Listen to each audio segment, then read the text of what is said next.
All right, we're talking about the Xfinity Series race at New Hampshire.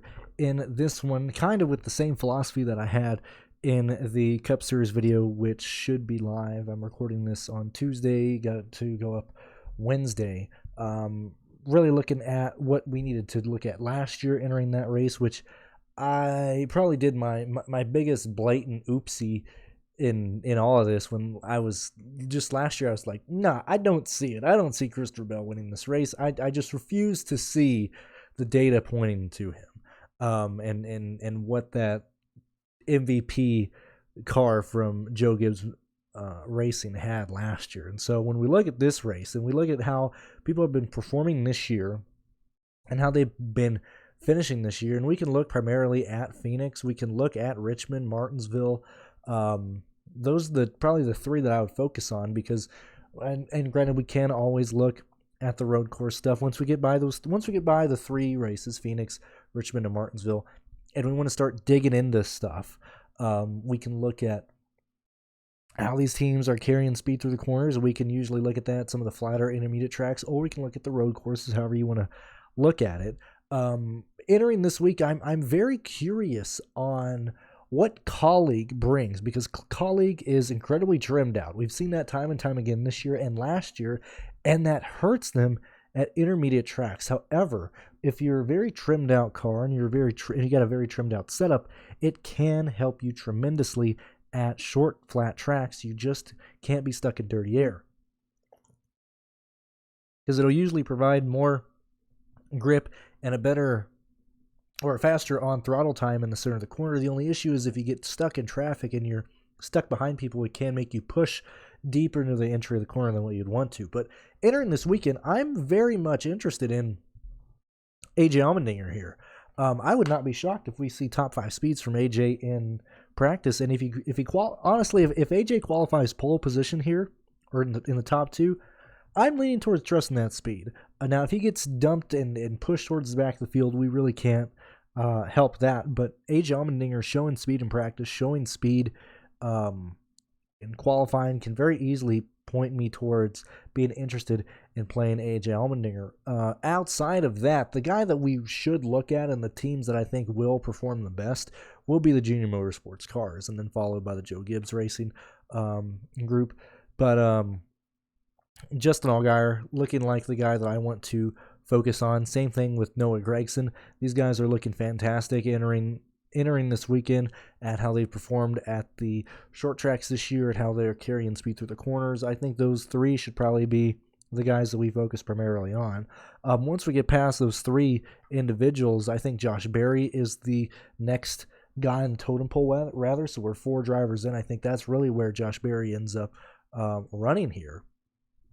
It's probably he's gonna have a top 5 car for sure. We've seen him run top 5 at Phoenix. We saw him in the top 5 at Richmond, and we saw him. He did get stuck knee deep in the field, but really the Xfinity Series race at Martinsville got really, really dumb. They kept racing stupid. We saw how big of a wreck fest that ended up being. Him and Junior ended up having to go through the field quite a lot, and so I'm not necessarily holding the 13th place finish at, actually that is the race rate. I am not necessarily holding the 19th place finish at Martinsville against Josh Berry here, because I think he is very much going to have speed, and I think he's going to build on the 8th place finish that he had last year. As I said, right now it's AJ, Allgaier, Gragson, and Berry as your main 4 guys that I want to look at. When we start looking at the Joe Gibbs drivers and how I think these guys are going to end up running this week, Ty Gibbs should be the next guy that we focus on. And the reason I left him as 5th is because I am not sure that they're going to be the fastest car in practice, and I don't think Gibbs is going to start in the top 4, in the top 2 rows. I think Gibbs is probably going to start around 8th or 7th, and he has the best chance of the Joe Gibbs cars to move up the field and end up taking the lead here. But when we look at how fast he was compared to where he finished at the races this year, when we look at Phoenix, he had the 8th best car. He ends up finishing 6th. When we look at Richmond this year, he had the 2nd best car at Richmond, and he ends up winning that race. When we look at Martinsville, he had the best car at Martinsville and ended up getting moved late in the race and finishes 8th here. And so, while he's certainly firing on all cylinders, this is going to be a situation to where does Gibbs start? I think if Gibbs has to work his way through the field, we don't see him be a leader until stage 3, or at least until probably the second pit stalls. And so instead of just going right out there and ranking Gibbs as the fastest guy entering this week, or my main target entering this week, I think there is very much, this is purely practice speed from Ty Gibbs. He's either my 5th interest or my top interest. And if he's the top interest, that means he's the fastest in practice, fastest on long runs, and he qualifies in the top 2. If he doesn't do any of that, I think he can very easily be a coin flip with the other 4 drivers that I've mentioned for your lap leaders here. And now when we look at the past optimal lineups for the Xfinity Series here at Nashville, let's see. How many lap leaders am I looking at? We are primarily looking at a 1 lap leader type of race. This is a race where we are not seeing guys absolutely come out and swap positions and, share the lead. We got to go all the way back to when it was Brad Keselowski and Kyle Busch pretty much splitting the laps led and fast laps here. This is a situation to where, am I looking at this correctly? I'm looking at total. I'm an idiot. When we look at last year, the fast laps are certainly being spread out. It all went to Christopher Bell. When we look at the race before that, laps led are all going to 1 driver, fast laps being spread out between about 5 and 6 guys. When we go back to our 3rd previous race, we have the laps led being split between Brad Keselowski and Christopher Bell, fast laps kind of being spread out between 4 guys. When I say mainly being spread out, we have Keselowski with 36 points, we have Bell with 12.5, we have Pearce with 9.5, we have John Hunter-Nemechek with 5.5, and Jones with 6.5, and Hemrick with 3.5. And so when I say spread out, I mean it like that. But this race is going to be, if you're leading, you're getting the fast laps. When we go to the 4th previous race, we have Keselowski and Busch, 25.5 laps led points for Keselowski, 19.25 for Busch. Fast laps, 38 for Keselowski, 23 points for Kyle Busch. And as we continue going back, we see that the laps led are just absolutely being carried. If you want to talk about a dominator in this race, that is where that terminology would actually be useful here, because we're going to see one guy lead laps, and most likely the guy running in second, if he's not leading, he's grabbing the fast laps. When we look at where the averages are in the average running position, which this is important, and where these guys are running and finishing, when we look at last year's race, Bell ran away with it. The guy with the next highest amount of fast laps points was Daniel Hemrick. His average running position was 4th. Christopher Bell's was 2nd. When we look at the second to last race here, you have Christopher Bell wins the race, leads a ton of fast laps, gets a ton of laps led. His average running position is 1st. Cole Custer's is 3rd.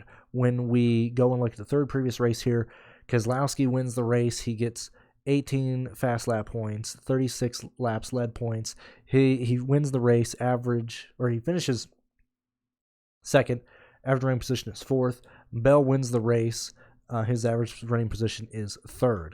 And so as we're going through here, you need the 2 fastest guys in this race. That's why I went back and started this video saying, if so-and-so doesn't start in the top 2 rows, I'm very much worried about it, because the fast laps and laps led are coming, in my opinion, from the 1st and 2nd place driver. If you think a guy's going to run 3rd and get those fast laps as well, then you're looking at trying to pick 2 of those 3 running 2 of the 3 guys of 2 of your top 3 runners.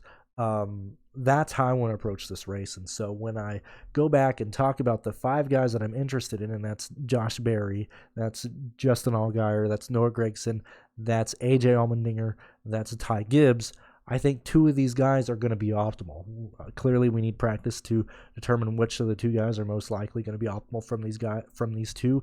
And I don't think we're going to have some gigantic leap from anybody else to really hop into these top 5. I think it's going to be those 5, and you're choosing between 2 of them to be optimal and to grab the fast laps and laps led. Now, since it's a race like that, we're most likely going to be chasing place differential plays. I want to primarily look at the place differential plays and look at their practice speed. And this is, yet again, as I said with the Cup Series, New Hampshire is a hard racetrack to lie about the speed that you have, or to, for whatever reason, show an outrageously fast time in qualifying or an outrageously fast car in practice and not back it up in the race, because this track is so flat. You're either going to be fast or going to be slow. I think in terms of place differential plays, we're probably going to see the most place differential plays probably between 33rd and 24th. I don't think we're necessarily going to see guys that should be a top 15 runner start 23rd. I don't think that's going to happen unless they completely mess up in qualifying, which if that's the case, then he's going to be pure chalk. And so for me, I'm much more likely in this race to chase place differential in the 5 and 6K range than I am to pay up for it. Unless it's just like it. And when I mean that, like, yes, you know, if Creed, if Hill, if Jones, if one of these types of drivers, you know, craps the bed in qualifying and starts 26, well then yes, you can easily give them 10 place differential plays. But when I'm talking about, you know, somebody starting 19th who's a 14th place driver and he's $8,000 or something, I don't think I can necessarily take that leap of faith. Or a situation where you have a 10K guy starting 9th, and I think he's going to finish around 5th or 6th or something. I don't think he could take that. I think this is very much a balanced type of week and chasing after value. And kind of similar to the race last week at was it Road America? No, it was Mid-Ohio. And the reason I say that is because the optimal line, and while, I'll actually show you here what I mean. This is what I think you should do, and I think New Hampshire and the road courses are really, let me change that. Short tracks and road courses are good places to do this. And let me find the Truck Series stuff real fast. Hold on. Okay, and so the reason I'm talking about trucks here is because I think the build is going to be very similar, or at least how these drivers are going to project in terms of the 4, 5, 6, 7, 8K range. And so this is an example. This is actually my projections at Mid-Ohio this previous weekend. And whenever I make them, I don't sort them by, I don't have them listed by total DraftKings points. I usually have them just listed by the grid and stuff. And I made this before the Mid-Ohio race last time because, as I said, when I entered that week, and as I said in the videos, I think we should be playing guys that bare minimum can score 35 points or more. And yes, I cannot believe that Parker Kligerman won the race. But when we look back at the video and we look back at how the race played out, if you look at these guys here, which I really highlighted of entering last week and saying there's around 14 to 15, 16 guys that are going to be there. And when we look at the optimal for the race, which you can get by supporting Pearce and I on our Patreon, BrandonCruzDFS, in the link in the description below, and we look at, where are we at? Not Mid-Ohio, not Pocono, Mid-Ohio. Here we go. And we look at the optimal line, where, like, it's this one, right? Yeah. Where are these guys at? When we look at Kligerman in the top 14, when we look at Chandler Smith in the, I had him projected as the highest, but in the top 14 in scoring. When we look at Colby Howard, I believe right at 15th. When we look at Stuart Friesen, which was my favorite play, I can't believe nobody played Friesen in the top 14 in scoring. When we look at Haley Dean, who really outblew the projection, but a top 17 scorer. And when we look at Derek Kraus, right here as well, all pretty much top scoring line. That means you could just remove all these people. Like these people are not going to be in contention to be optimal. It's very similar this week in how I think New Hampshire plays out in terms of point per dollar plays and in terms of projections, is that I'm going to do my projections, list them by total DraftKings points, and really just look at the top 16 scorers, because due to how New Hampshire is going to work and due to the fact that all the fast laps and all the laps that are going to be going to, at the most, 4 drivers and primarily 2 guys carrying a bulk of the work, it's going to come down to place differential for everybody else. And so we're going to see a lot of people that are, and when I probably make my projections, it'll probably be the same thing, to where I want people who are probably going to score, let me see real fast.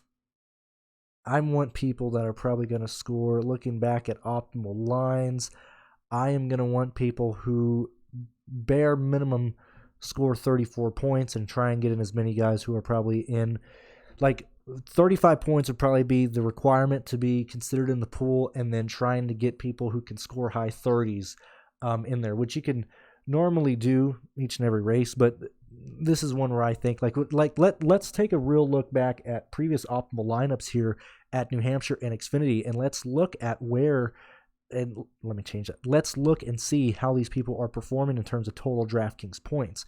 It's very similar to where we're probably going to have at least a field of maybe 15 guys that are playable, where everybody else is not going to be there. When we look at how shitty a lot of these guys are going to end up scoring, it really shows that, look here, nearly half the field is not in play.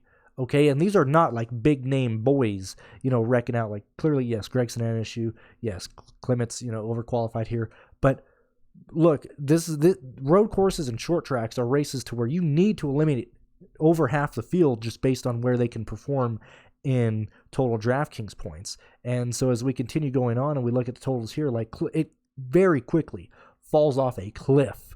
Okay, and so this is probably a situation where I'm going to make projections, and the bare minimum is I need to see at least 35 points. Everybody else needs to be removed, because we're going to see guys scoring 20s, and we're going to see situations to where we're going to see people starting in the 20s, starting mid-20s, some even starting in the high teens, that are not going to be good plays just because they can't get over that bump of 35 points. These are all, Mark's ran into an issue, Pearce ran into an issue. This is when Chastain wasn't in a good equipment. But when we look at how, these races are scoring out here at New Hampshire, 35 points is it, my guy. Like, we cannot afford to have anybody else score lower. And a lot of these lines, or a lot of these guys, aren't exactly like surprising scores. That's just how it is. And so, that's really how I'm looking towards the New Hampshire race. I think I've covered that. In terms of, I didn't mean to say that. I'm probably having people turn off. In terms of people who I think you consider it, it's going to be based on projections for me. New Hampshire is a situation where I know what people I want to target in terms of potential lap leaders, but past that, I need the qualifying to see if these guys can score 35 points or more. And so that's why I wanted to give an example of the truck race at Mid-Ohio last week. It's not in a situation of where all the chalk came through. It's showing why it was a chalky race, and not why it was a chalky race, but why those people were chalky, because they just had a chance to outscore people by a great margin.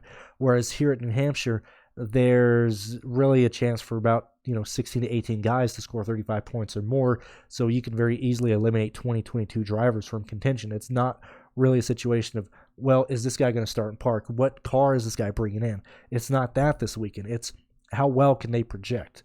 That's what it boils down to. Yes, you go through, or I go through, I'll look at the stories behind each car and everything, but it really just boils down to projections more this week than most weeks for Xfinity Series, just because fast laps and laps led are not going to be available to everybody. It's just being siphoned by two guys. And so that's the Xfinity Series preview. Thank you guys for hanging out and enjoying it. And if you like it, if you want to support me, support Pearce, feel free to join the Patreon below, or if you do well or win some money, consider sending something on PayPal to my PayPal link in the description below, and I will talk to you guys later. So I will see you guys then. And I will be out of town this weekend, so no live shows Saturday and Sunday. I have a picks video for the Cup Series, but this is it. If you have any questions, message me on Twitter.